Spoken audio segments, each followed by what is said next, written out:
সাল ২০২৬। কলকাতার অলিগলি আজ প্রায় শুনশান। কর্মসংস্থানের অভাবে রাজ্যের লাখো তরুণ তরুণী আজ ছিটকে গেছে দিল্লি, মুম্বাই, হায়দ্রাবাদে। সিটি অফ জয়ে পরিণত হচ্ছে এক ডেড সিটিতে। বালিগঞ্জের সুনীলবাবু কয়েকদিন ধরে খুব অসুস্থ। তার স্ত্রী অনামিকা দেবী একা হাতে সব সামলায়। তাদের একমাত্র ছেলে ইঞ্জিনিয়ারিং করে কলকাতায় কাজ না পেয়ে ভিন রাজ্যে যেতে বাধ্য হয়েছে। বাবু, তোর বাবার শরীরটা একদম ভালো লাগছে না রে, মনটা খুব কুগাইছে। চলে আয় না বাবা, কলকাতাতেই কিছু একটা কাজ খুঁজে নে। মা, আমিও তো সেটাই চাই। তোমাদের জন্য সারাক্ষণ চিন্তা হয় আমার, কিন্তু কি করব বলো? আমি রোজ কলকাতায় কাজ খুঁজি, একটা কাজও নেই, কোনো কোম্পানিই নেই। মা, আমি কাল একটা ডাক্তার পাঠাচ্ছি। ওগো, কি হলো তোমার? এমন করছো কেন? শ্বাস নিতে কষ্ট হচ্ছে। একটা মাত্র ছেলে, সেও আজ কলকাতায় নেই।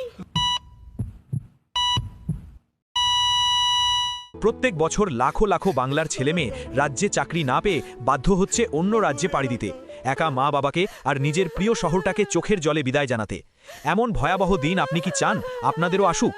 আপনার ঘরের ছেলেটা অন্য রাজ্যে যাওয়ার আগে বা নিজের ভিন রাজ্যে থাকা সন্তানদের নিজের কাছে ফিরিয়ে আনতে এই শিল্প ও কর্মসংস্থান বিরোধী সরকারের পতন আজই নিশ্চিত করুন।